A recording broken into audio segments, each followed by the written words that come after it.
Hello everyone, welcome into the ACL once again. We are at the end of the regular split, at least the 0.5 week that you know and love, and I'm excited to see what teams are here. Obviously, I'm not a regular face, my name is Orbital, but we do have a regular face in TDS. On the desk here for Dorado Gaming White, going up against Calamity Esports, both 2-1. TDS, how you doing? Yeah, I'm excited for this. This should be a pretty good matchup. I think obviously one of the favorites in Dorado Gaming Wide, and then the potential for Calamity to give the bigger surprise here, because obviously this is going to be one of their tougher matchups, the only matchup remaining for them, and whoever wins this pretty much secures first place unless something weird happens with Respawn, which technically can happen, but like the way that it's going to be allocated, it's going to be fun. So overall, excited about tonight's match. I think both teams have the possibility to do whatever they want, and I'm pretty sure that on either side we can expect to see a really competitive team going on. Yes, it should be extremely competitive. You know the names on both roster side, but let's go ahead and kick off a few of them. Dorado Gaming White, obviously Ariana, Dardock, as well as Aljun, Sushi, and Bounty. Now, of note, Ariana is out for this week. I believe they have J-Bear stepping in as an emergency substitute for today. Yeah, exactly. Going to have to play with the substitute on the top lane. It is one of the better performers, I think, in general, that people have seen in the form of Ariana. That being said, you still have great players on the other positions. I think it's going to now depend a little bit more on what Sushi and Bounty do down there in the bot side to really put their carry pens on and be the plays where most people try and focus on for tonight's matchup. As on the other side, there's still good players anyway to try and go against. Obviously, the Calamity Esports that has been surprising a little bit with Trey Dog, a little bit Soloni, Draven, Becca, and PBS. Particularly, I think this also goes towards the bot lane, because I think this bot lane has a lot of potential here to really fight against Sushi in this spot. I think Draven Becca was one of those players that we saw previously in previous ACLs that we weren't expecting much, and he came out swinging in a lot of those matches.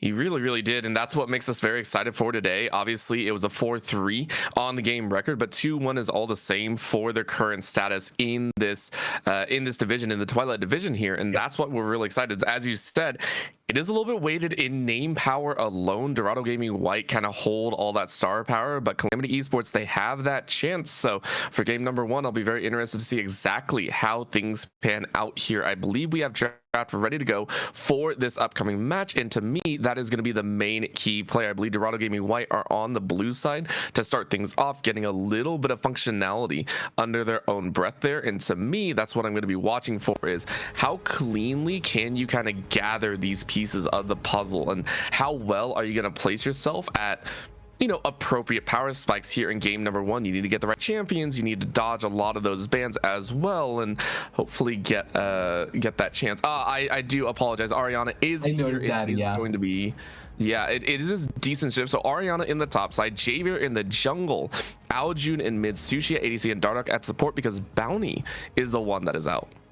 Okay, so this changes things quite a bit, not necessarily in where the firepower can come from the side of Doc White, but it's really on how they're going to play around the jungle. And I think particularly because Dardock is one of those junglers that gives you a lot of power, not only in his decision making, but also in just providing a lot of strength for their laners whenever they have a winning matchup or things like that. And now that you're putting him in the support position, he was really good when he played support, particularly his engaged champions were quite nice to see. Obviously it's been a while, but jungle support, not much difference that you need to really make to be able to play the role. I think it's Jaber that we need to focus on, because now coming in here to try and step up for what Dardock needs to do, having to go against particularly the pistol here, that has been a positive surprise. It's going to be interesting seeing how the jungle matchup will execute, and if it will matter, because if the laners are strong enough that they can just carry by themselves, jungle matters very little sometimes. All the jungle mains are crying in the corners right now. I'm pretty sure Quax is rolling over in his grave, of course, but not grave, but he's currently not on the desk here. Talia to start things off though, and it's immediate swap of the mid laners. This makes sense for Calamity. They might be able to draw one of the better battery setups between the mid and jungle setup, as we mentioned. However, they are very highly focused on that support role, which I think is very appropriate. You grab that Nico, some changes are thinking about coming through. Obviously the minion tower difference is still up and available. I don't think it's been hot fixed out just yet, so the Scion is coming in to try and rebuttal against that lower damage threshold at the current moment. Yeah, I just like that they are changing that, but that's beyond the point here. The Scion coming through, a really strong tank, pretty consistent in what he's able to accomplish. Surprised that they are blinding the Scion here for Orianna, where I think Orianna can always excel with the counterpick potential if he wants to, or wants to play around it as well, as the Karma does come through. So it feels like probably a support here to try and fight against the Nico. Poke against Poke, and Karma usually wins that fight out consistently, as the Mbessa to close it out here. Not against the Mbessa pickup, you have a great ball carrier in the form of the Nico and the Mbessa as well, so the combos kind of beginning to stack up for both sides. I think for now, Calamity feels a little bit stronger just because their combo is much straightforward and also has a lot of potential damage to really blow out on the other targets. That being said, it's a lot of immediate explosive damage instead of consistent explosive damage, or consistent damage, sorry. And Scion can try and survive longer thanks to that. But as the next round of bans come through, a lot of AD carries should be the focus. I think maybe something like the Bears as well could end up coming through with the S-roll. Maybe the Jhin as well if you want to take away some of the utility value. But I'm expecting here to see something like the Bears banned away. It would make sense at the very end, but they are focused a little bit towards that top side, which is, or the jungle if you're a little bit worried about that flex position. So it is a draw. Calamity saying, okay, you banned out the Jax, we're still looking for our hardline jungler, and we might have to go ahead and blind pick it here. No, they go ahead and for that ADC position, they go with the Corki. A little bit of it's a nice mix with the Nico, but considering some of the ADCs that are currently up that outrange the Corki, I'll be very interested to see what Dorado Gaming White actually opt for. We are looking for, I believe, a jungle as well as a ADC, which is going to be the Lucian at the end of the day. I like this power, a lot of dodge mechanics, and a lot of ability to get out of harm's way, which to me is what you need against a Nico and a Corki. Last pick here for Dorado, it's going to be the Camille, so it's actually a Scion jungle to come on out here. Well, it could be Camille jungle, it could technically be Camille support, and you send the the Talia jungle as well, and you can send the Karma mid lane. Like there's a little bit, a couple of variations here that you can try and send, but straightforward going like this, it's going to be really interesting seeing how they close it out as the Amumu appears here for the jungle. So ball carrying power here for Calamity. Pretty good. Like the straightforward combo from Calamity here is you go in with the shockwave on top of you, you try and collapse with your ultimates, and then be able to blow out the targets before the fight continues. I think it's not necessarily a bad plan, but it does mean that you do need to have enough damage to be able to blow them out, go above the Karma shield, and also be able to reach the back lane. Can be difficult, but it's an interesting plan nonetheless. I was really expecting to see the Barras though. I think that this composition by Calamity, quite squishy. A poke Barras here could have worked out, but the Lucian is not something I dislike either.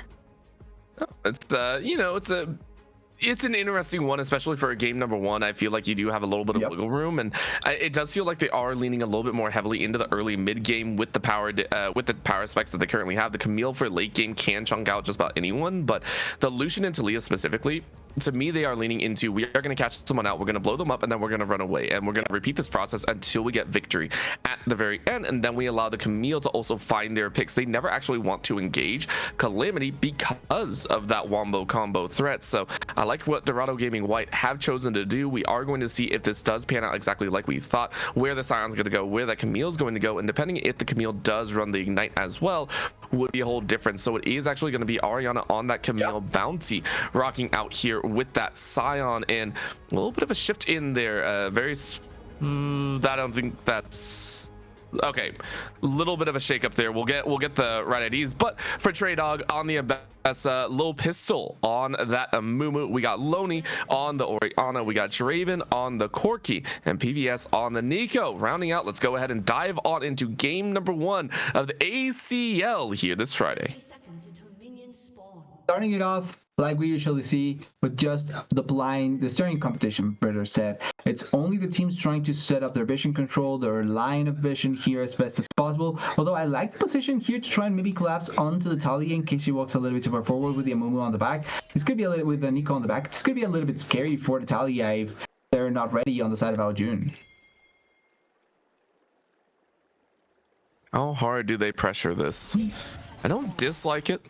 Again, trying to slow in a Amumu at any point is the right call, especially with the clear speed in the first set until you get a lot more burn, until you get that HP burn on the W. It takes a little bit for the Amumu to actually get rolling. Don't expect Lil Pistol to really have high impact unless you're willing to sacrifice a lot of those camps.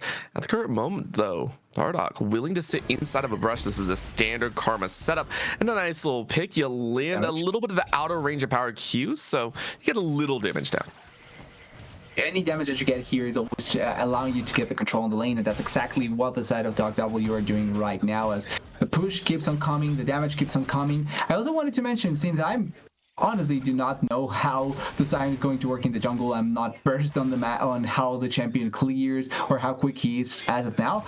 The fact that he's going against an Amumu, probably one of the better things that could happen to him, because it's not a champion that is going to pressure you in the jungle. For bounty here, it's going to give you at the very least some space so that you can try and just clear your jungle, be able to get onto the lanes as soon as possible with the level 6 as soon as he reaches it, and it gives him engaged potential as well, because it's one of those things that you always like to have with the Scion, just being able to head first towards some champions, and allowing your team to have a little bit more space. And I also want to see how Ariana does here, because counter pick for Ariana in the top lane should be really scary for them. It should be able to gain a fantastic lead, especially over an Ambessa, which is well known now as that bully in the top side, as that annoyance overall. Large minion wave, though, as Ariana is willing to trade out here. Great sweep of the legs, only level 3, though. It might not be able to follow up. Does have a flash, but Trey Dog almost calling that bluff. No flash and no kills, at least at the current moment. However, Trey Dog has to stay very far away.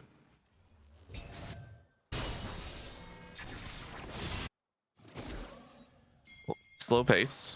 This is going to be Draven now stepping into a little bit of a problematic spot. Sushi dashes on in, though, as Draven recognizing that maybe I don't want to be here, but Sushi is a little bit too low, so Darbuck is actually going to do a lot of that front end tanking.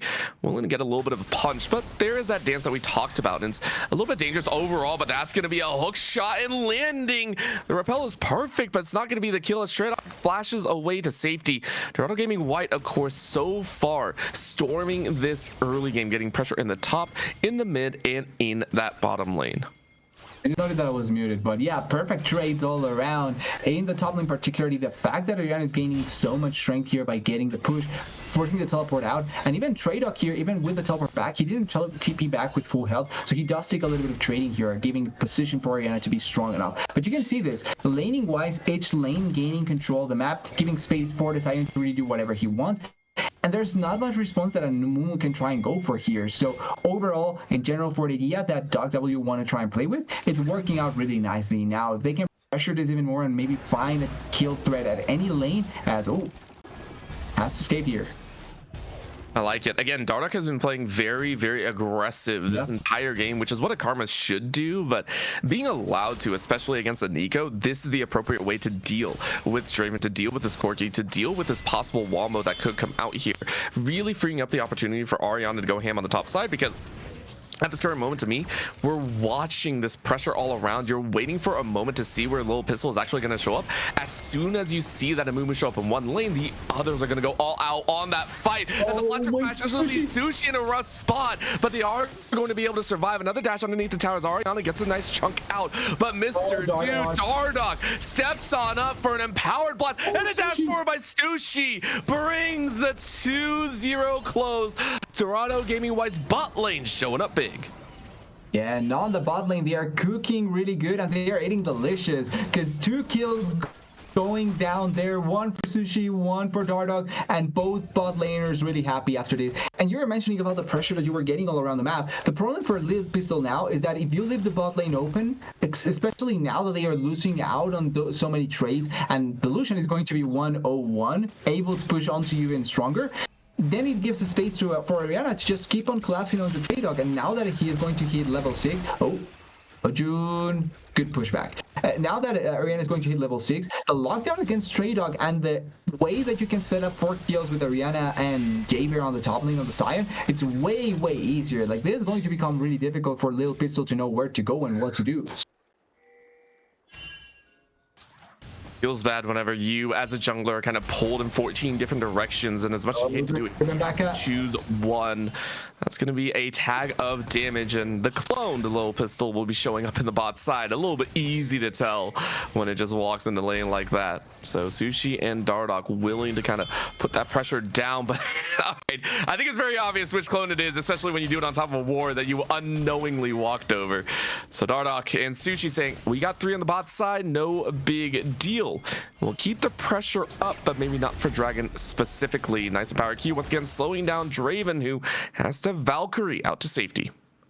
Yeah, and they can do Dragon because of this. Because now, since the bot lane is getting pushed so heavily, they have to back 100%. You cannot force the Dragon at all. And in the process, Sion was already inside of the jungle, stole away the camps from the Mumu Lil Pistol, left without really doing much. But the problem is that he needs to do that in the bot lane, because if not, the wave gets frozen in that place. They barely can try and walk forward and fight, and then the bot lane becomes a complete mess. Even bigger mess than the one that it already is at right now. So it's a difficult situation to be in as Calamity, and also the problem that this goes into is that their wombo is going to become affected by this, because the longer it takes for them to get items and get strong enough to be able to force a wombo fight, the harsher it's going to be for them to be able to even play this game out. As Lil Pistol maybe here, could it be? Yeah, is able to get into range, but in the mid lane, we're seeing the exact same thing. Of course, the meeting of the minds as the supports roam into the mid top side. Ariana was able to repel out, and that hook shot is going to be more than okay. So pace is being made on either side of the rift right now.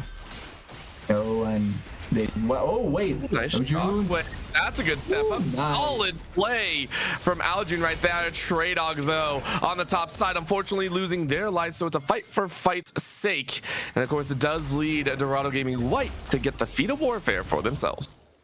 Yeah, 1-for-1 in the process. This does mean that at the very least you have some hope for this Calamity. Getting Lonely to get a kill. Wait, PBS has to escape there, force the cleanse out from Sushi here in this position, but heal was also used on the other side. What I wanted to finish the point with is that at the very least, having Lonely be strong enough, that's kind of your main point, or the main part out of your wombo. If the shockwave kills 2 people because they are far ahead enough that it doesn't matter, that's good enough. Like, you need the shockwave to be strong. So Lonely being ahead, that's the best thing that could happen for Calamity at the very least.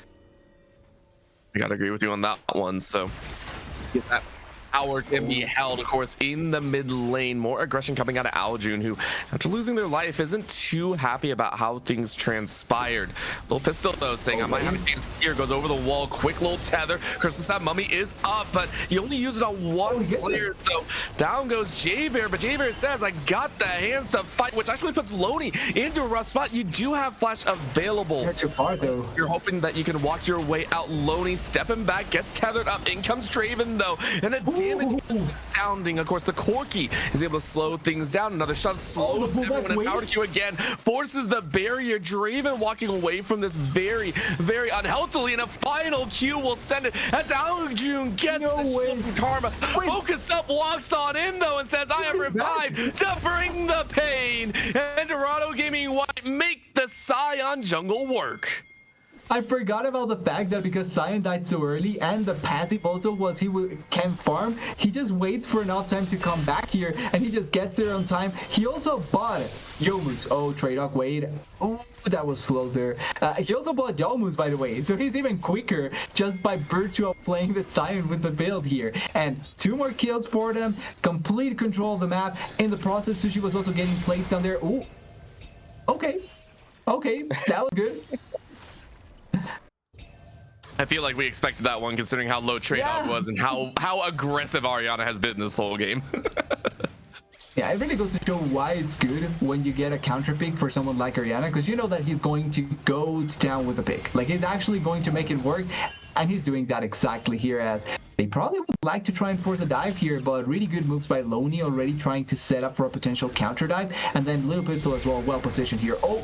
Oh, Sushi getting caught here. No Crystal Stab Mummy, but it was enough to make you scared. Nice body block with that clone. But Little Pistol recognizing that, hey, I don't actually want to be here. This is a Scion with a lot of AD behind and a lot of kills as well. Focus Up gonna run, but J-Bear does fall at the end. Shockwave to close out Sushi's life. Wait, not gonna have him run away though as J-Bear gets the final fist to the back of the head. Flash away by PVS, but that leaves poor Loney all alone. Of course, in a 1v2, you might be able to turn things around as Aljun might not be long for this world. A final stone turn, but it's a double kill for Loney. Yeah, Loney's finding some of the picks here. Those are really, really crucial. They took way too much damage, and oh, Trade-off maybe dying here again. Yeah. Well, okay, that's expected at this point. I'm sorry. Yeah, it's 0-3. That was kind of sad to see, but once again, I just want to reiterate the fact that Loney is 6-1-1 at this point in the game. Best possible news for Calamity. That being said, he's also 6-1-1. That also means that if he gets locked down by the Camille and killed immediately, your fight is kind of doomed. Rihanna recognizing that, hey, I don't want to be here, but I'm strong enough that I could probably walk this one out. Crystal Stab Mummy being used, so that's a lot of extra CC. No Hextech Ultimatum, but in comes J-Bear, and again for Little Pistol, just trying to get that kill. Flashes over the wall, no follow-up from Focus Up, but you might be able to hit that blast cone, and you do. Little Pistol in a weird spot. Trade-Dog around the corner, nice culling, barely reaches the end. And a final swing of that axe will bring their death about. Trade-Dog cannot survive as Sushi claims yet another 13 total to Dorado Gaming White. Yeah, they're fighting all around the map, but you know what? For Dog W, that's perfectly fine. They are getting really good value. They are finding good kills for their members. Sire 7-2-1 as well. I didn't even notice that J-Bear was so far ahead. He's playing Lethality Scion as well, so he clearly wants to deal damage as he's trying to kill people and as he dies as well. Now, will he be able to accomplish it? We'll have to wait and see. But so far, so good. And they are also taking down the tier 1 turret in the top lane, trying to magnify the amount of gold they can get at this point of the game. Loney. I gotta agree with you on that one. I think, especially for a team that has the pedigree, that has the players and the star power like Dog W, they want to end this game very cleanly. They're a squad that are currently battling. They lost this series earlier, and they said, okay, we have to take victory, and we need to do it very cleanly, and we need to make it so everyone else that fights us in the future, when we go into the qualifiers, when we go into the playoffs, they don't doubt our power, right? And so it really does start with getting a good win, taking it very cleanly, getting the gold where you need to, and then moving that into objective taking pressure. Yeah, now trying to gain a little bit more control in that sense. Funnily enough, no dragon has yet been taken, and only the grubs have fallen down at this point. They work out really great if you have the Camille as, Little Pistol. Wait, Sushi. Pistol not liking this one. Sushi swinging for the fences here and hitting a grand slam because the rest of the team is here to assist. Loney underneath the tower trying to stay alive, but unfortunately that looks like a dive in the making. Nobody coming to save you from this one. So Loney's actually pushing into Aljun, which I highly respect at the current moment, but a final stone will take their life as PVS might be looking like the next one on that list. Tries to clone into Little Pistol, who is currently reviving inside of the base, but I don't think you're getting too much further. You are not able to save this tower. No, it was going to be close impossible to be able to pull it off. At the very least, it does give space for Traydog to get a little bit of gold back into his pocket, push into the turret, maybe secure a turret, and then in the process, Sushi getting tier 1 mid lane, gaining tier 1 bot lane with Orianna. And this is the thing, it's that when your gold is so locked up on one particular champion, yes, it can work out greatly in team fights, but that means that the rest of the members are going to be pretty much dead mid at this point. They are not going to provide enough to be able to fight back. And you're banking way too much on that one member to get a good fight. And we're not even at a fight point. We're just skirmishing for turrets and trying to take them down as soon as possible. I gotta agree with you on that one. It's a tough one. You know, you're just fighting. You recognize that you're not really winning these battles. You're not getting that wombo that you wanted, and so you are stuck in this position of just trying to get what you can. So for Dog W though, they're real happy about it. You can already see itemization coming through very, very cleanly for Aljun. Already has a Rod of Ages stacking, item and a half for Sushi with the Essence Reaver top side. We're seeing Ariana with the Triforce +3 longswords, but in the jungle, 2 items fully completed as J-Bear is 7-2 into this lethality Scion build. This is like a hilarious build. Oh, Little Pistol, he finds engage. Nice. Yeah, very nice cleanse coming out here. Sushi is able to run away, and the Hawk that is Calamity Esports actually to miss both, which now gives a huge chance on the back end. Yes, Sushi goes down, but Traydog is in very far enemy territory. Is able to clean up for their own life, but the Hextech ultimatum will keep Draven Baka in that enclosed space. So it's a double kill right back, handed over to Aljun. A 2 for 2 at the end of the day. Yeah, you technically do get more gold if you're on the side of Dog W. That was Sushi and Dorado dying there. Way more gold than what you get for Draven back at this point of the game. It also kind of technically stopped the Herald, although now J-Bear will more than likely get it. And then when you look at the side lanes, the waves are pushing in and they are going to lose at the very least some chip damage onto the turret. Maybe actually some good farm for the Orianna down there in the bot side to collect, but apart from that, the game is still in favor of the side of Dog W. They have the control, they have the pace, and they're going to take down tier 1 mid lane with those minions. 100% they are. They're going to start breaking through into enemy territory as much as possible. As we do have a replay of that last fight. It was such an interesting one to watch for, and I do appreciate the fact that Traydog said, I got to get those kills. I got to make sure that we get something out of this.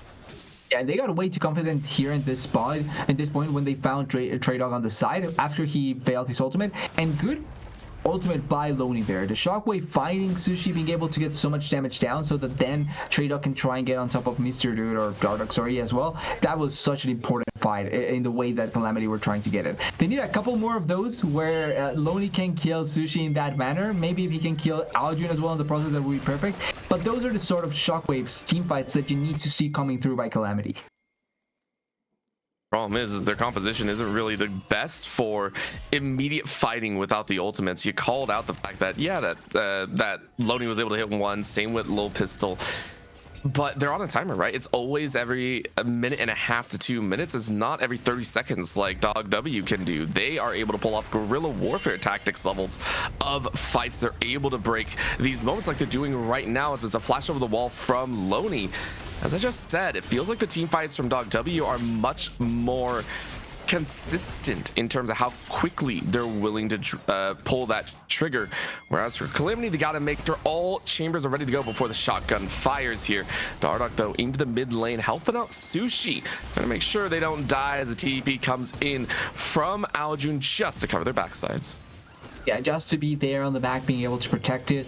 as right now they're pretty much waiting to see what the next objective should be for the side of Dog W. This is one of the things that happens when you take down dragons way too late or take too long to take certain objectives. You get into this point of the game where you really don't have much of a choice to go for, because if you try to overcommit for turrets, you may end up giving up with your lead. You have no objectives to actually fight for, and you need to wait for them to come back up. So technically you give more space and time for the enemy team to come back into the gold values that they need to be able to force fight. It's a weird spot that pretty much no winning team wants to be on, because it gives chances to the enemy team. But it's the sort of thing that happens when your objective timings are not as good as they could have been here in this game.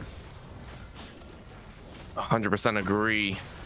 They're sitting there going, okay, we gotta find that time. We gotta make sure that we're not stalling out, that we're not allowing the enemy a chance to kind of farm back up here. And that's why they do kind of keep pressuring. Very nice shove. Let's go on in. Sad Mummy holds on to 2 into the pop blossom on the backside, but Shockwave airballs out, so you're not able to get more than just one. Public execution on the backside, but it's all about J-Bear willing to dance on the back end. A huge slice on the back end. But it is going to be Trey Dog that is able to close this in favor of the side of Calamity. They go ahead and gather up 3 for 2 in a very scuffed battle, but they come out on top. Yeah, such a good fight they are able to find at the end there. The Shockwave coming in clutch, plus also finding enough time so that Trey Dog can find the Lucian in that position. Even though the Scion was coming, wasn't able to stop Trey Dog on his way to try and get on top of the Lucian. And then Sushi ate up way too much damage. He flashed Clint, I think, a little bit too late, and that meant that they could try and go on top of him much quicker and much easier in that position. That being said, not necessarily enough to put a stop onto the side lane push, not necessarily enough so that you can get the next dragon, but it's another good way of trying to get back some gold into your pockets, because they are still quite behind in terms of what they can try and accomplish here. As Aljun flashing away to safety, but the Shockwave lands on top, and we kind of expected Aljun to go down there. Prepping for Dragon. It's up on the table. It's the second one of the game, by the way. Second one, and no one's really gone for it because it is Cloud. So Dog W just trying to do their due diligence at taking this objective. Yeah, Dragon timers are just a little bit messed up here with how long it took them to even take the first one, as it's going to be Mountain Soul. And even though he's going full lethality, for Jaber, that's great, because your passive still technically stacks up for the armor, so it's going to work out great there. As a quick teleport there. Let's teleport in. Trey Dog able to buffer out against the swing of the axe. Actually misses it again. For the Scion for J-Bear, your lethality, you don't actually have that much HP, so it's a very nice catch. And for Calamity, it's a chance to maybe look at the Otacon as well. You do have to be a little bit worried about top side, but the wave is going to bounce very cleanly. You're not going to lose that much damage on top of that tower, so you're okay. You just have all 5, and you really want an objective for yourself. Yeah, importantly, the Camille didn't keep on pushing there, so they actually are able to play for this Atacant here now, as there's Jaber down here, but there's 4 members here. They're taking a lot of damage. We need to remember they are not as strong as Doc W. They are taking way too much damage there, and the wall perfect block in that position. We like it, but the fight on the other side is Trey Dog willing to pull that trigger, but Ariana comes through and cleaves through PBS, who is in a 1v1 with the enemy squad. Little pistol hooked alone by Otacon, and it's a win for Dog W as they beat it out perfectly and force Calamity to stall out. Yeah, that's Calamity kind of throwing the game through the Atacant there, because they had really no business trying to fight it out. Like, yes, you killed Jaber in that spot, but the problem is that you're 5 members that are not necessarily strong. You have cooldowns that are down at this point because you committed some to be able to kill Jaber. And then crucially as well, the armor reduction buff coming, or debuff coming in from the Atacant, you're taking way too much damage when you barely have any damage and resistance to even try and force a fight. And you're adding on top of that a debuff that it's going to be beneficial for Ariana and Sushi. That's just kind of suicidal, and they end up paying the price for that. Tough one to swallow for Calamity. They thought they had a way back into the game, but they waited a little bit too long. And now you got to look at some of the other objectives, like Baron in 2.5 minutes, like the other Dragon in about 3 minutes, or like Dog W pushing down what could be an inhibitor tower here in just a little bit. Dog W have taken a lot of precautions not to fully group up in any particular lane, and are just kind of waiting for Ariana to choose a lane to push on the side lanes. So once Dog W do decide that they want to put a 1-4 into play, that's going to be where Calamity really have to show up. It really feels like those are the places that we need to see Calamity try at the very least to fight back. Easier said than done, but it's probably one of those plays that you really have to probably commit, because if not, it's going to be all for Doc W to take it, and it's going to be difficult to put a stop in a lot of those other situations. Good thing for them, Baron is not up yet, so there's one objective that you cannot lose at this point of the game. Dragon also up in 2 minutes, and their last stand maybe for the sole point for the side of Doc W, trying to stop that Dragon from coming through. Problem is I think Doc W can do just about anything that they want to. And that even includes overextending or staying too long in a battle. They really don't care. I mean, the gold lead is in their favor. They're about 8k up. That is more than enough to allow them to do just about anything. 10.8 on Ariana, 10.7 on JBear, 9.5 Aljun, what feels like the lowest of the carries right there, because it's 11,000 on Sushi. Every single member has enough gold to hit their power spikes and more right now. Every member has enough to be able to kill everyone that walks forward, and one more as well in the process. So it is a scary aspect here to try and phase it as Calamity, but they are keeping themselves really nicely controlled. Like, they are not overly committing for fights, they are not trying to overforce in any weird situation, and they are trying to get the farm from whenever they can. They are even not leaving their base just so that they can try and farm it out, understanding that there's nothing to fight for, so there's no need to be that far ahead. Send true. As we are waiting, a little pistol actually aiming for a chance on Ariana. So Ariana does get caught here, but the rest of the team is in range. But the redemption misses just for a moment. Shockwave lands on the one. Trey Dog gets annihilated on the back end, though. And again, this is just a wallet dip at the end of the day. Pop Blossom into the back line. Only catches two, but doesn't catch the main perpetrator of damage. Shut down by Loney, but the rest of the team is obliterated. And that leads into a 1-for-3 advantage for Dog W as they look to take the rest of the base. This could be game. It's 4 against 2 with most members live. Only Ariana is the one that is down, and they can try and push here for 2 turrets. They can try and push for even 3 turrets with the top lane wave as they are trying to maybe force. Oh, driven back up. Little bit of a stagger there. Nice catch and a jump forward. Loney is caught, and there is the ace that you were looking for. It's only now in Trade-Off, Little Pistol, and PDS. They are strong. They can try and fight back, but they have absolutely no ultis. And yeah, it looks like they want to force here. That damage. It's one of the most broken things in the game, I feel like. Sion just ulting into him. Sushi, though, barriers up or gets a little bit extra barrier thanks to the shielding, and allows them to stay alive long enough to help trade out on poor little Pistol. But with the jungler down, with the support down, with yet another running for the base, Trey Dog cannot stand up against the fury of the enemy team, and that puts it to yet another ace in time.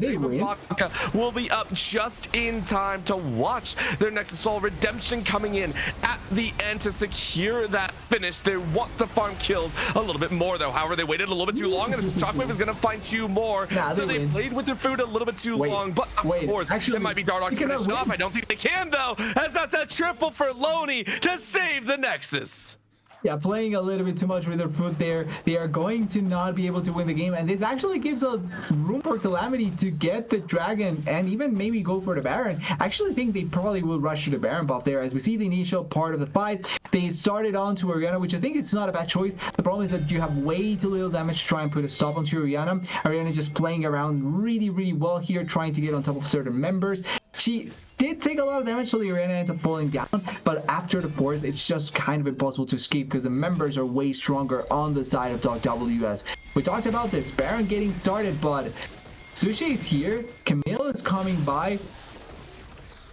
They do have teleport on the Talia as well, by the way. Yeah. Look at that teleport bubbling. Just one moment. I'm wondering about it because it is purely there. Ariana's going to figure this out. Sushi is going to open up with the calling. Smite comes down and it will be the Baron handed over. How many will use? Ariana going on an absolute power spree. Takes out one. A second falls on the other side. And a little pistol is winning. Sushi says hello. You just won. That could be the game ender because the minions were abound. And guess what? Aljun helps out the finish. I wasn't even looking as Dog W takes game 1. Yeah, just teleported bot side, you ulted into the base and then auto-attacked the base to death. Pretty comfortable win at the end there. They were completely in control from start to finish. They knew what they wanted to do. They played with their foot a little bit, but they pretty much just completely dominated the game from start to finish. I mean, this is Dorado Gaming White, the squad that we all kind of know was going to be ruling over the ACL, at least in the Twilight Division and possibly through the playoffs as well. They're a storied roster and they know exactly what they need to do to finish up the game. So my only question is, what can Calamity Esports do to kind of fight back? Because obviously, Little Pistol had the right idea, but the Amuma is so slow to get off the starting line that I wonder if you might be better with a little bit earlier jungler. Yeah, and that's the thing that I was thinking about. Probably this game, I won't say it looks completely different, but something like a Jarvan, something like a Bai, point and click ultimates that are really comfortable to try and go for, and that also gives you more agency early on into the game because you are able to fight against most junglers, are probably going to be better to try and play it out. Because, for example, we say that it's a Jarvan instead of the Amumu. You can early gank on top lane, maybe put on your Ambessa a little bit farther ahead in that way, and you're not forced to see Ariana just completely solo killing the Ambessa each time she steps forward in top lane. Or you can go bot lane, set up your bot for success, and that way the Corki and the Nico can be useful for the team fights. That sort of thing is what I think Little Pistol should try and look for in the next game. Let's see if they can do so right now for Calamity Esports. They're trying their best, and maybe they'll at least stay within the running for the qualifiers, get a good position and all. But for Dorado Gaming White, they're saying we want all the victories in the world. One game away from taking the series here tonight. Don't go anywhere. The ACL. We'll be right back.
Not to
odds move closer, but with a deeper spread. Beneath them we look on. When they part comes the hatred they bring.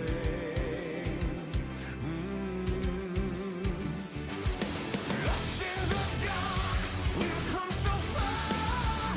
Another step to rid the pain. Go and be counted till your last day. 'Cause only nightmares break their face. So stand upon these fallen lands and follow in our Father's plans. Yeah, until the end we will remain, and we'll hold on until our last breath.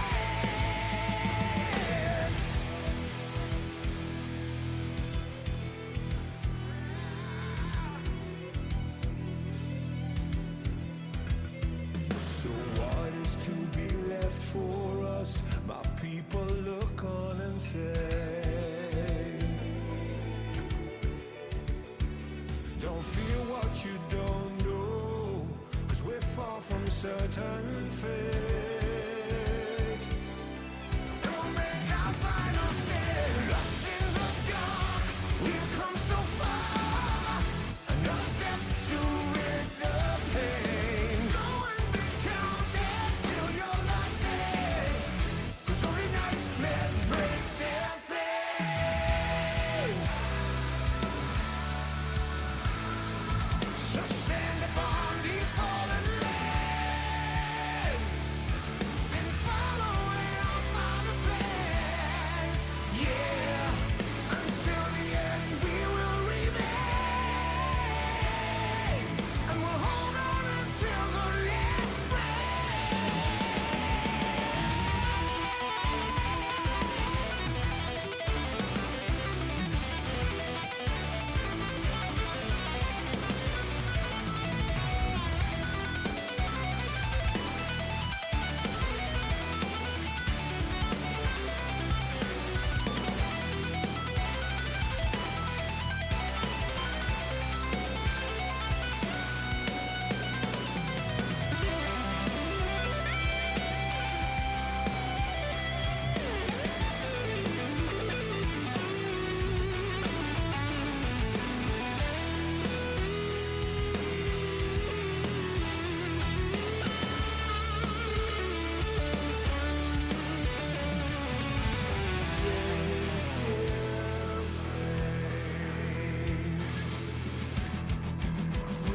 their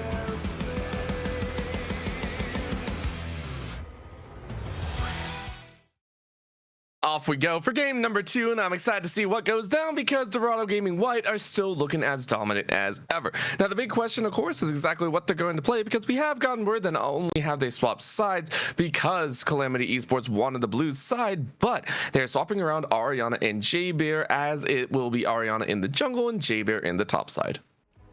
Yeah, it's gonna be interesting because now Dog W decided that they wanted to make it interesting as well, changing obviously positions mid-series. But hey, it may be really fun. Like Ariana can try and pull off something in the jungle. He can play the Jax if he wants to, or something like that. As we start with the first round of bans here, Darius is starting off obviously towards Jaber. Makes a lot of sense that we end up seeing it come through. I think a lot of junglers probably will be banned away here as well, just because they can find a lot of value. Probably something like the Wukong could be the other choice that ends up being banned here with the Bolivar, and maybe even the Vi as well. The Yunara does get taken away though. I mean, this was banned out last time as well. Calamity Esports just don't really want to hand that over to Sushi, which I can really respect at the end of the day. The Draven, of course, you can't give that one over. If you ban out the Yunara, you ban out the Draven. There's just kind of the give and take at the end of the day. The last pick here, though, as you said, might be a little bit more focused at the end of the day. It is going to be the Mel targeted into that mid lane. Aljun will not have a chance to pick that one up. Dog W, though, for their last ban, could be looking to that mid lane. I think Loney had a fairly okay time with the Orianna, maybe not as overall powerful as we were hoping, but of course for Dog W, you can't ban that last one. You have an E sub, so it will be the Azir being locked in. And Azir, as always, is still a really strong champion, gives you a lot of playmaking, a lot of potential to just win the lane and win the game through that. There is going to be some interesting synergy here, because you may throw out the wall, but now you have an ultimate in your face. And this is Orianna taking the Qiyana in the jungle, so it's gonna be a fun one as well in this, with this jungle pick here.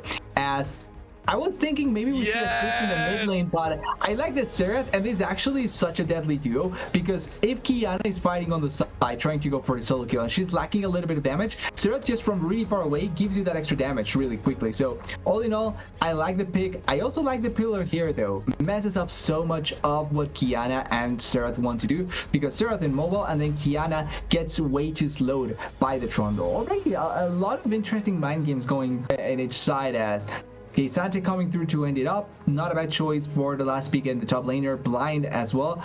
You may go for a blind pick, counter pick here for Jaber if you're really thinking about something. And yeah, it's the Garen angle. Yeah, this composition feels a little bit out of place, but you know what? I'm all in for it for Dog W. I think they're having a bit of fun here. Granted, the Cassante makes sense whenever you see a Xerath or a lot of assassins on the other side. You go tank. They can't really deal with it. It makes sense. The Xerath will also outrange the Azir for the moment, I always say, because later on the Azir is going to have shred power.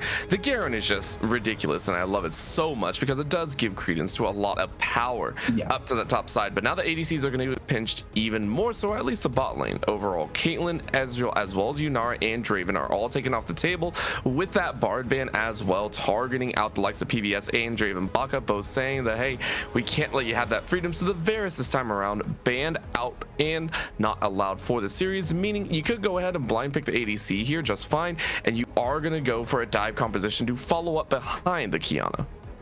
Yeah, this does feel though that you're kind of pushing yourself into going for an engaged support, because you have to have somebody to follow up on the Kai'Sa going in and the Qiyana going in. That being said, Jhin on the other side to try and have that sort of pushing power in the bot lane to really not have to worry much about the Kai'Sa, and then probably something like an Alistar Rel here to really get the setup going for the Jhin. Especially with your team, you want to have that setup that can be easy to pull off, and it's not difficult to follow up if you get anything. Leona as well could be a choice. Point and click CC for the Kai'Sa ends up coming through really effectively here.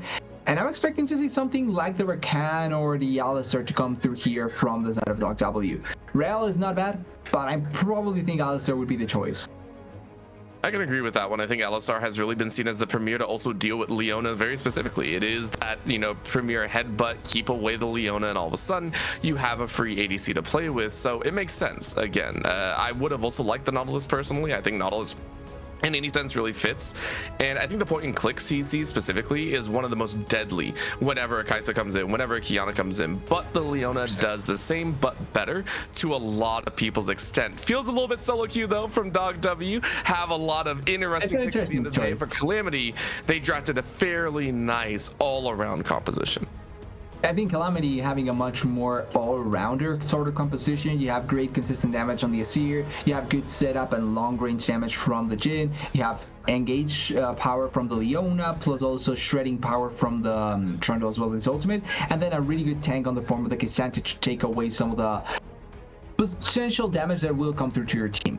Then Dorado, I think it's way more focused on that immediate sort of a snap engage into killing someone before they realize, and having the Seraph from a really safe distance throwing the damage can work out as well. One of the main problems though is that even if you have tankiness on the Garen, he's going to be quite squishy as soon as the Trundle ultimate comes through. And then a similar problem that the previous game had for Calamity, or maybe not a problem, but a situation that will happen, is that there's a lot of front-loaded damage on the side of Dorado Gaming Wide.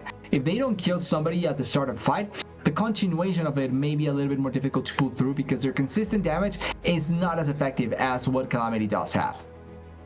Yeah, it's a little bit conditional in that way. As you said, front loaded, but also you need to land all of these. There's very little point and click. You have to make sure your damage is able to stick. If Calamity is able to recall, a lot of that poke power is gone. So that's something that we do have to watch for. At the same time, I'm really interested to see how well Ariana is able to do in the jungle, but also J-Bear on the top side. Garen is such a simple champion, but it's very one-dimensional, meaning I'm hoping you took Ghost. I'm hoping you took Ignite and Flash or something, because you got to be chasing down the Jhin. You got to be chasing down the Trundle. You can't be going for the Cassandra, man. Yeah, you have to go kill people, and if Jaeber goes for the Garen here, I'm expecting him to go that route as well. He could even go Ghost Teleport just so that he can have like the split pushing power and also the threat to go into the back lane or something like that. But yeah, I'm excited to see what Jaeber is going to pull through here. And also Ariana playing the Kia in the jungle. It's an assassin that can just take over the game, but it's also being played by a player that it's not a jungler main. So it's gonna be fun seeing how much value will he be able to get, how much power will he be able to showcase, and if he has game-winning ultimates or not. Yeah, it's a test at the end of the day, is what I like to say. I mean, we saw Dog W really show up in that game number 1. Very powerful from the get-go. They were always willing to scrap, always willing to trade, and never shy of taking a battle. The only thing was, the battle sometimes had a little gamble aspect to it. Maybe you won, maybe you didn't, but you always came out with something at the end of the day. So for Calamity, it's all about, are you playing a little bit more forward this time? The Trundle can be seen as a very aggressive pick if you're willing to use that pillar into lane, but that is what I'm watching for. Can Little Pistol actually get off to a good start? Can they influence the game a little bit more? That is a much more stronger early game jungler to really put a dent onto what Doc W can try and accomplish. He has way good tools to try and put pressure onto the lanes as well, particularly mid lane. Serath is an immobile mage. You put one good pillar in his way, he's dead, like 100% of the time. Same for top lane to a certain degree. Garen has a way to speed himself up, but one good pillar really messes him up. So I really want to see Little Pistol be able to move around between top lane and mid lane as much as possible, mess up the soul laner's game, and then just completely run over the game after that. It would be really, really terrifying to see a Trundle just speeding at you out of the jungle side. Really, really scared with maybe the dead man's plate or anything like that. So we'll see exactly how that pans out. However, for the players themselves, it's all about trying to get those victories and trying to get those wins. Either way, I believe the teams have made it into that qualifier stage that will be playing for their hopes and dream going into that playoffs. It's a very short regular season, but at the end of the day, it's all about how you show up here. Game number 2 on the horizon as Dorado Gaming White are going to take to the Rift in styles. Sushi rocking out with a very nice little skin right there, having the pups to walk them over. Yeah, wanted to pay the money for the skin, but it does look kind of sick. So a pass can come through there. And once again, staying competition here to try and get a little bit of control in the inside of the map, trying to get a little bit more power for yourself. PBS trying to get early control of the bot lane as well here, trying to move deeper into the bushes, and probably going to be meaningful when Dravenback is able to get down his full combo as well. I wonder if they are going to be able to pull it off. But for Dardoch, having a little bit of fun in that support role. Now let's start with the cowbell. Makes for a nice little tone at the start here. Ariana, though, rocking out with that first strike, willing to dance on in, get that extra gold, which also signals to me that they might be looking for a lot of those early game invades or early game aggression to try and stack first strike as fast as possible. Granted, it could also be just for the big combos at the mid game and just kind of have that burst damage afterwards, but I expect some good fights. Yeah, there should be a lot of good fights coming through. And based on the previous game, they were fighting all around all the time. So I'm expecting to see something happen here as well. Like, it's not going to be a game that is going to have a 0-0 score by 10 minutes. Like, this should be something that will be fighting all around here, as we already see fighting in the top lane even. I like it. I mean, it should be somewhat expected for Jaybear. You're saying, okay, I can go ahead and take that no matter what. Have extra healing on the backside. I'm willing to try and shred as much as possible. Nice little headbutt out though as PBS. Just being a little bit annoying in there as much as possible, willing to step on up, clear out, and look for the very early level 2 here. If given, Draven might be able to step up and get some good shots off as well. However, walk on in level 2 being utilized here as Jaybear are able to even things up into a 50% HP on either side. Yeah, also quickly to point out, Jaybear did not bring the aggressive summoner, so he's going to have enough space here to actually go back to base, be able to teleport back, play for the side lane, but it is taking away a little bit of his kill threat in the sense that he's going to still need to be able to stay on top of the members as much as possible so that he can get his full combo down. If not, he may be lacking some damage in some of those fights, and the pillar, the Emperor's Divide, and Kisanta pushing him away may be a big detriment to the Garen up there in the top. Of course, in goes another silence there. J-Bear willing to dance out. That Doran shield on either side will be healing them up, but of course it is Trey Dog to hang on to both potions. The potion as well as that biscuit, saying no big deal. There we go. It has now been eaten on either side. I wonder exactly how it's going to pan out. Both junglers also rotating down towards the bot side, clearing out their camps and looking for that level 3 if they can. Dive on in though, as there is no extra to be utilized by Dorado, who gets ignited. Heal comes out, so you're going to play a little bit safe. Ariana is there, but a flash forward shot will yield a result. Now Draven is a little bit out in no man's land. Ariana is here first. Quick snap in. HP bar is deleted. BDS goes in as well and just feeds over a second. First blood might have gone Calamity's way, but 2 go Dog W's in the end. BDS really thought that he was going to be able to salvage the life of Draven back in that position before he died, so that then his jungler can come through there. It was a really slim margin. Like, he actually could have made that play worked out much better. At the end, it's not the case. As good damage there. Not enough to kill Loney there, but good damage coming in by Aljun. But the bot lane play, once again, it's Kai'Sa with 1 kill. It's Ariana with 1 kill. It's the sort of start you don't want to have if you're in the bot lane. That being said, Draven back did got first blood, so that's good anyway. Only first blood gave a much larger reward than just a title of first blood. That would have been nice to have, but of course you go ahead and take what you can. Going back to lane status, as you said, mid lane is fighting it out a little bit more. We can see Aljun maybe shuffling in, not respecting Loney's output in terms of having the soldiers. Maybe it yields a little bit better results come the item purchases. Went with the Dark Seal into that Amp Tome and Sapphire in hand, so you know, you get a little bit of everything, but not the full weight of the Lost Chapter. Yeah, not fully away from it here, as we see a little bit more fighting coming in. Trey Dog is doing a really good job at in the way that he's fighting against Jaber here, even ahead in the CS department. He did teleport back, so he's going to be a little bit stronger at this point. But for the way that you want to play this lane, he's doing a really good job. It's really all on what happens on the other side of the map. If Trey Dog can keep on doing this, the Garen is not going to feel as big of a menace as you probably would want him to be. But the Kai'Sa can kill anyone if she gets ahead, so you really have to be worried about that. Say that's gonna be a dance on in as Sushi is free to rain down the bullets, saying no big deal. PBS trying to walk away. A split onto Draven's head. This is a lot of damage back. Dardock waiting for cooldowns. You can look for another half up over than you are, but you can't really follow up much further. Good attempt though. Stock W are looking for control over the bot lane. What an ult though. As Trey Dog goes the wrong way. A little bit of surprise there on either side. Yeah, I'm surprised he opted into that, especially taking a turret shot in that position. But now with no ultimate, you just wait it out as Jaber, and then you can try and go for the solo kill in that position as you're going to mid here. Oh, Ariana, he went in. I really like that call. It was a good idea as the Arcane Barrage comes in from that river side. We'll land on top of Draven Bucket's head. Last shot is dodged, but Ariana's looking. That grass is a little bit short though, as Ariana's now caught on the wrong side. Nobody there to help out. And so Calamity get a free kill. Trey Dog though, we're still watching this. Cassante decide to run it out. Last auto will get it, as that's 3 total to Dog W in one of the messiest fashions available.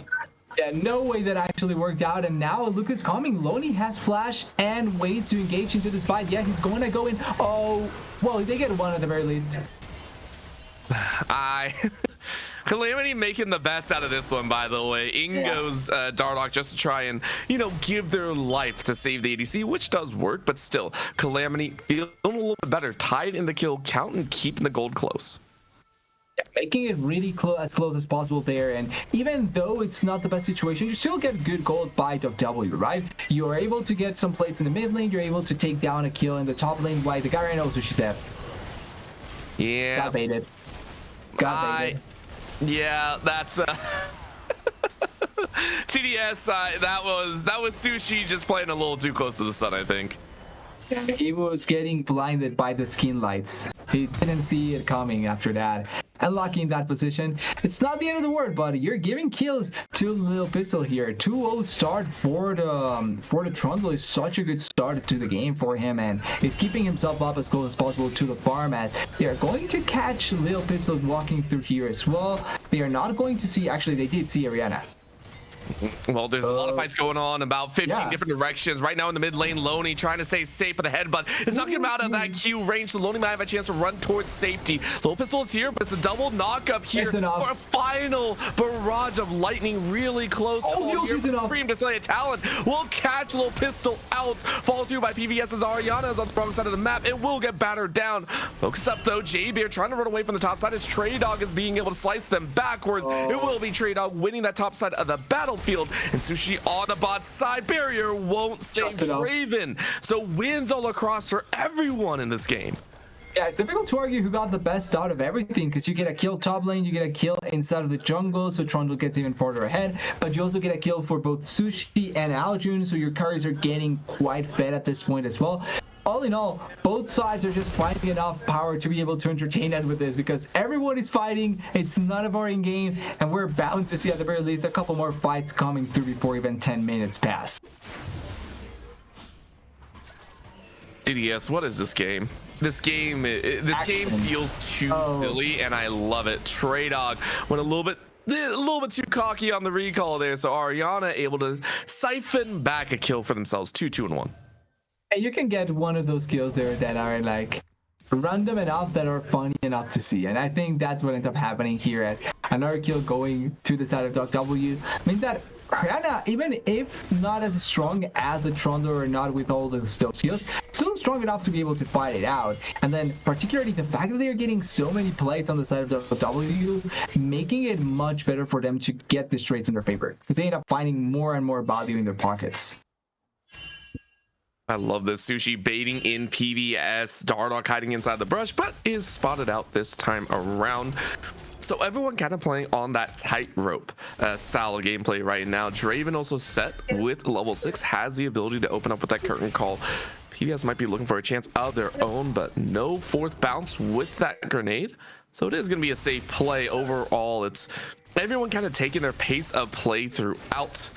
Aljun, though, trying to send out as many skill shots as before, and Loney playing Dodgeball Simulator.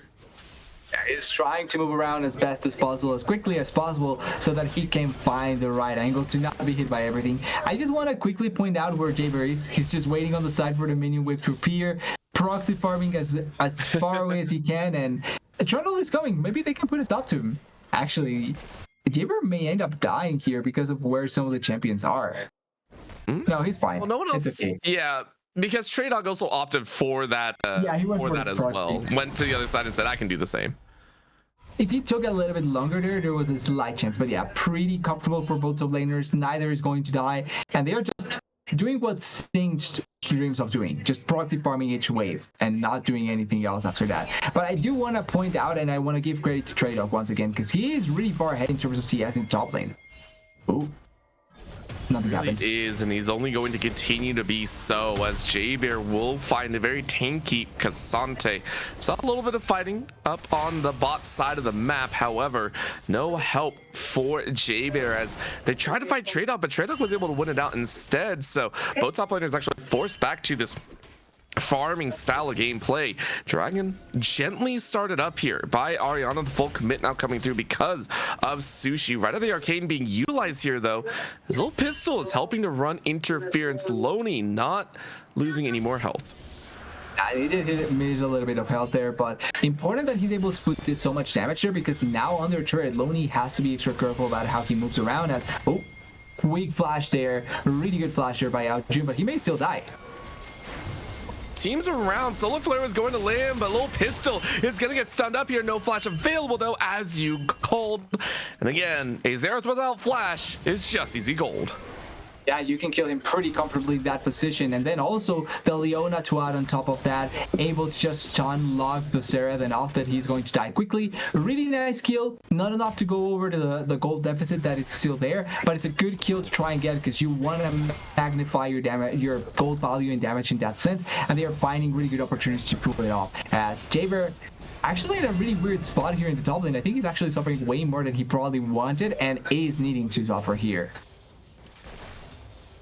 It is surprising. Yeah, I do agree with you. 800 gold is really the difference that we're watching kind of float between the teams here. And Dog W, even though they're down in a kill, they're always willing to kind of scrap it out here. I really do feel a lot of that gold difference is coming in from Ariana, who is power farming their life away. 6 stacks left on their jungle item versus Little Pistol, who is sitting on 10. So 4 camp difference bot side.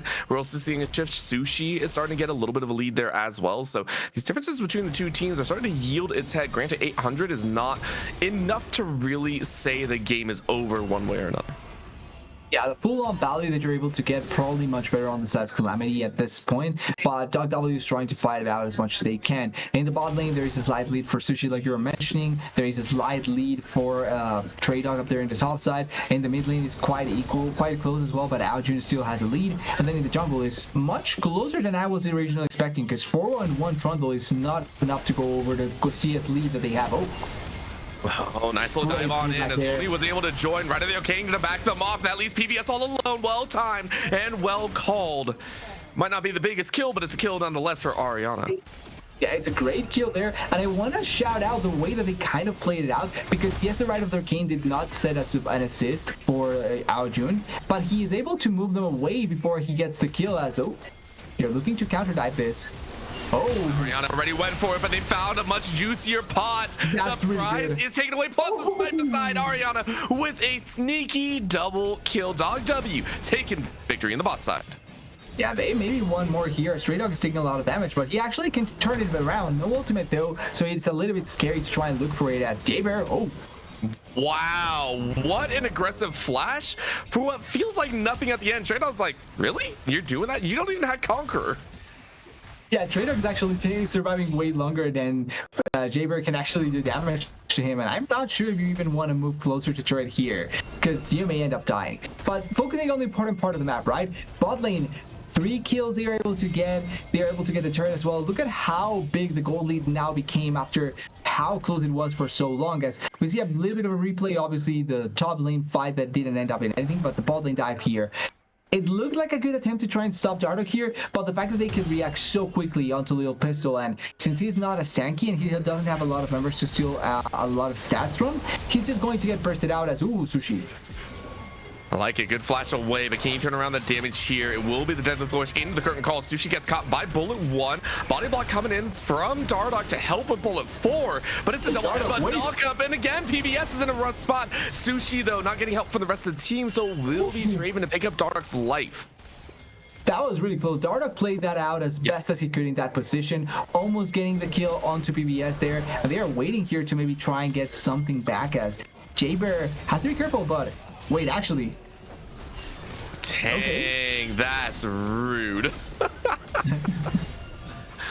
I don't know what's going on here. I don't think this fight's going to go anywhere. So it's still a kill back, but poor Little Pistol. This Trundle is now 4-2-2, has a majority share of the kills and was hoping for a little bit more. Loney finding a catch. Sushi is forced to Killer Instinct to safety, is able to walk away. Yeah, able to escape there, important for Sushi. He does have a shutdown, so you don't want to lose it out, as Aljun is also coming back here into the mid lane. So even though the fight was for quite a duration of it in the mid lane, the waves are much better set up as, Draven back. Oh wait, he's able to bait it, maybe? No, there's no real baiting after a flash, but the solar flow lands at the end. So, hey, maybe they're right, but final Q comes through and you ain't body blocking that one. Supreme Display of Talent just to give it a shot, and Ariana loses that ultimate. I'm gonna be honest, I don't think that was a Supreme Display of Talent. I think there was a little bit of something lacking there. Don't do Ariana like that. Don't. Why you gotta do that, TDS? That's just mean. No, that's the sort of thing that the Kiana's master probably screams at her, like, you need to train more. That was not enough talent. That's true. That's true. But we're looking at the rest of the map right now, because even without the ultimate, Dog W are getting everything on the map. Mid lane tower fell. That gives 2 total. Dragon went down as well. Everything feels like it's going into Dog W's favor once again. But realistically, it is. Like, they already took down 2 turrets. They already got another dragon in their pockets. They took down, or actually, they didn't take down the Grobs, but they are probably going to take down this Earth here. And there's barely anything that Calamity can do at this point, because their attempt at going for fights here is not going to work out without the Asir. And Loney's bot side as Treydock. They're trying to take down this turret before they kill Treydock. I actually really like this again with the rest of the team coming around from the rest of the battlefield. Trey Dog recognizing that, hey, I don't really want to be here, but it's a 4v1 with no help from the rest of the team, and that's the rough part. In goes a root in the mid lane. Alju now getting punished for the top side aggression, and it will lead to an easy kill pickup. Bot side, they're looking for a bit more gold as well, as Calamity had put Loney down there. Flyby from the TP as Loney isn't able to complete the tower push, but Jaybear might have a couple other words for it. Cross map play could be it, but Jaybear doesn't really have the true amount of damage to slow things down. However, Draven is now caught in the wrong spot of the map. Spilling display of talent is an ADC's worst nightmare, which actually puts Loney into a whole different spot. Oh, no. That is the Emperor's Divide to leave your backside open. Double kill for Ariana. Yeah, maybe dividing one, but not enough to divide the rest of the members as they fly in and get the kills. I really like what Jaybear did, by the way, just running around quickly enough that the Vision did not spot him. So there was kind of a fake sense of security for Loney in that position, as the collapse onto Dravenback is kind of inevitable. If you get collapsed on in the jungle by yourself against an assassin, you're dead kind of almost all the time. They're pretty difficult to escape there by Dravenback. And I also wanted to mention, I really like the kill in the mid lane by Calamity, Lil Pistol getting the kill to Aljun, and also the fact that they were able to make that kill work out because of killing the minion there. As Lil Pistol, you're probably dead here, buddy. Yep. Nothing else to say, but dang, the force in their TPs. Unsealed Spellbook is brutal. Yeah, this is just something really difficult to play with. And remember that not that long ago, the gold lead was barely 800 gold, and now all of a sudden it's more than 7k gold. Oh, Rihanna. Huh? Oh, wait. Goes down at the end. Sushi is going to try and cleanse their way out to safety. Dorado is here to stop Loney from going any further, which allows Sushi to free fire away, but it is going to be the unbreakable will to keep Dardoch alive for the moment. Seemingly not going to land. The final shot from Aljun sends that fight packing. Yeah, I'm not even sure if you actually want to force the fight here. So they really want to force the fight here. I like it. You force them away, but now Aljun's in the spot, no flash available, so they are the sacrifice at the end of the day. The Emperor taking back Shurima's throne. Well, you know what? Okay, good. You're safe. You're safe. You're safe. Low pistol is safe. Yeah, and now you need to run away out of there. You already got the kill. You got even a bounty here. So actually closing out on some of the gold lead, 5k gold now instead of only being more than 7k. That's good news for the side of Calamity. Now, W still has enough angles here to just go for Atakan and win the game through that. But we saw in the last game how Atakan was kind of a bait for the team that needed it the most or wanted to take it down before the other one arrived. So maybe that's a signal for W to not actually force a fight in the Atakan and wait it out a little bit more. Going into this mid-game range, W have gotten away with a very heavy-handed kind of skirmish of battle style, and it's yielded results. I am still waiting for them to really start grouping up a little bit more, playing a little bit more in tune with finding those picks and then going for the objectives and kind of closing out the game. They've had plenty of time to do so, don't get me wrong, but I do feel like their composition is coming to that point where they're as strong as they're going to be before we start seeing, you know, maybe Trey Dog be able to tank a majority share of the damage, be able to stand up and kind of stall for the rest of the team out there. Yeah, only one that probably will keep on getting stronger in that sense, it's the Seraph, since more items means that you can actually like delete someone with your ultimate, fully hitting on someone. But that's more, like you're mentioning, it's more than likely true, the fact that it's going to be harder for them to actually get kills here. As Trade off. Oh, yeah, no, it's for members. Great flash though. Root back. Jaybear is the only one that gets tagged at the end of the day, but again, it's a force of a flash. Next time, if Trey Dog gets caught once again, they won't be so lucky. I like that Sushi is starting up this Otacon though, and starting it up quickly. This buff could be huge for the rest of Dorado Gaming White, and if they pick it up with a challenge, it'll be a whole different story. Eyes out. Little Pistol looking for a chance to dive on in, but it is taken away. Tower taken on the top side. PVS though will fall, and in goes the big kill on the back side. Execution thanks to Jaybear, and this is the battle we were looking for. It is W to take it all in stride.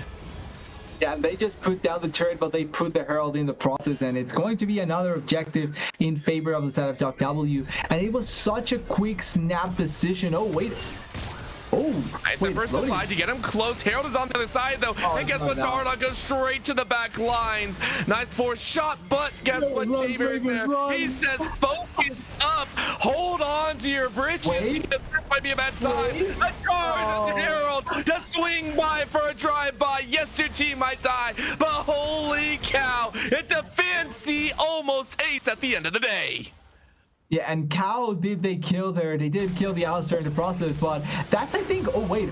Oh, they got it. Sushi's dead as well. That was a really nice flash filler there. I think also that's probably the first time I've ever seen a Herald draft by kill somebody. Like, I've seen them knocked up, but never killed by it. It's roadkill is what it truly is, and it's a rough one whenever you see it, because Yeah. a few things have to happen. Number one is you have to have low enough HP. Number two, the Herald still has to be in your hand. Nobody's already used on the tower. It's just a wild position to have it. So well played to Dog W. Of course, with that pace of play, we will see the dragon taken in the picture-in-picture, but watching this dive again, it's so clean. Now watch on the far end. Take a look. Herald popped in by Sushi, and in they go. Yeah, they were unable to close out the kill there at Gabriel, but Doink. the fact that he's able to just get there with the drive-by, and they're fighting here. Oh, they are fighting here for real. 2 kills just like that.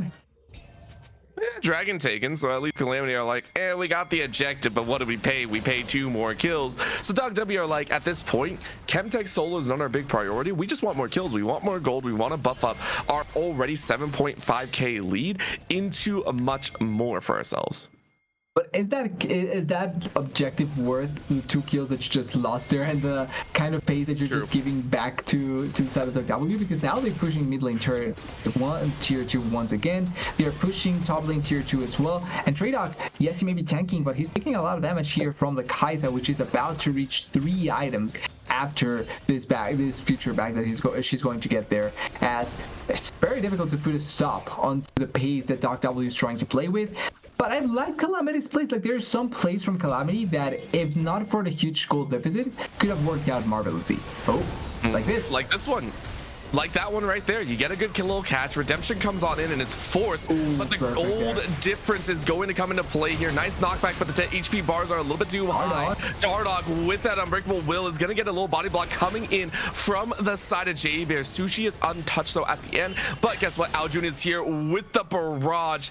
Doesn't want to bring out the right of the arcane instead, but runs off the rest of Calamity, ensuring Dog W survive. Yeah, able to make it so that nobody dies there, but it does mean, oh, Traydog wasn't paying attention there. He did not notice. Oh, this is Byron 100%, by the way. Kiana and Kai'Sa already starting it. Ariana able to take it down. Oh no! Oh! TDS, this it hurts to pretty watch. good. It hurts Baron to is watch, my down. dude. It Oh just. no. I play Xerath like religiously. Xerath is my go-to champion, and even I say that was disgusting and absolutely unnecessary. So pull off. I get why they did it, but Aljun is just rude for getting those 2 kills. It also allows Ariana to find a freebie onto Lil Pistol, and the game is shattering at the seams for Calamity.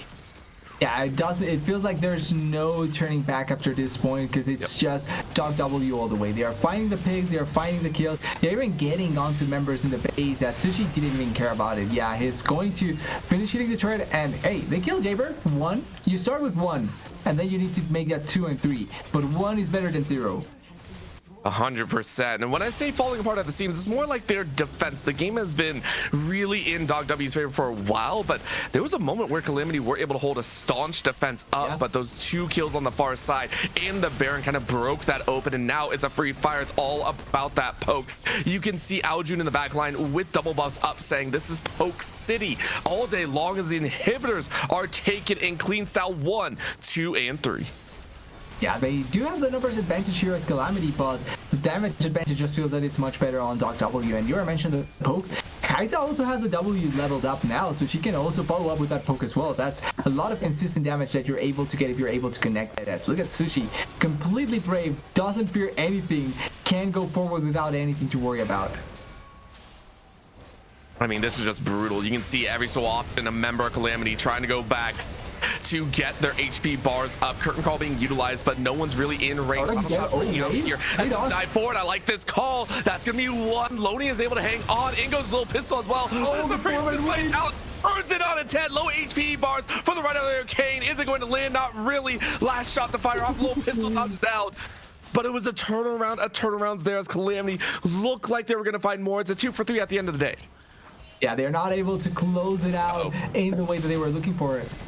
Jaybird is here. He can actually just walk forward here, but doesn't look like they are going to overly commit. Even if they have Baron buff, they probably want to try and wait it out. Okay, well, you say so. And again, Jay Baron's like, I got the damage now. You don't have anyone else out for another 4 seconds. Out goes the outplay, but I don't think it's really going to help. All out, though, does this time around. You got too many minions still. And there's no mana. You have no mana. Al June still gets the auto attack. One more auto can do it. Al just playing with range, and his minions end it all. Dog W take the victory in the end as Calamity cannot hold. Yeah, that was a good attempt by Calamity. I like the way that they played it out. They were behind, but they were looking for the plays. But they were behind, and the gold div does matter at some point. Those were so many ultimates or times where the ultimate by the Seraph just was coming flying, killing somebody 100-0, and it was just going to keep on getting worse and worse. Also, great game by Sushi and Ariana, playing the Kiana on the side, doing so much work as well in some of those fights. Yeah, they did what we wanted them to do, especially for Dorado Gaming White. They're a squad that we knew coming into this. They had a sub, but they still had flexibility at the end of the day. They're a squad that we expect to be at the top of the standings, as we said, and they showed up here. What I do want to say is for Calamity, it's not the end of the road. I give credit where credit is due. Even though they lost in a very one-sided manner, they still put up a fight. Every single moment, they're willing to go for a lot of these exchanges, willing to go. It was a good attempt. Fights. Yeah, it was a fantastic attempt from them, even if it didn't end in the way they wanted for either game. Exactly. Like, you take this losses with a little bit of salt, because obviously you want to win, but you have to take the good out of the bad sometimes. And especially when the season is not yet over, you have a lot more to play for. You can still qualify for players pretty comfortably as well. You have to take this with what they are and try and get all the experience out of it. I think there were great moments. If they can clean up some of their things, I think this team has a lot of potential and could be really fun to see in the future. Yeah, maybe working the way through the qualifiers, as those will be next week here with the ACL. I'm very excited to see how those go down, as well as this actually concludes the regular season for the ACL for this fall side. And I'm very excited to see exactly what teams are going to be making it through the qualifiers specifically and where they land in terms of seeding going into the playoffs. I mean, TDS, is there one squad in particular that you're really looking forward to into the qualifier rounds? Well, it's kind of difficult to really call it out. I think this Dog W squad is great. The Milk Esports that was just recently champion, essentially. I think it's pretty much the same roster that was champion, just with one or two changes here and there, but it's still a really strong roster. You have some others that are rising up to the occasion, Respawn surprising everyone as well. So I'm excited to see how they are going to work out. Like, this could be a much interesting tournament that I think originally was set up to be, and there's a lot of teams that can give a surprise here. I 100% agree with you. There's going to be a lot of things to watch for, and that all starts next week. Make sure to stay tuned to more Aegis action across the ACL, across all the different leagues that they currently have, the ADL as well as the AEL, and so many more. A lot of League of Legends action across the board, but ACL is the one that you do want to watch. Thank you so much to everyone who did tune in here today. Congratulations to Dorado Gaming White for taking and securing their 3-1 series victory out of the regular season. Hopefully we get to see them a little bit more. My name is Orbital. With me is TDS. We had Macros on that production side, and we'll see you all next time.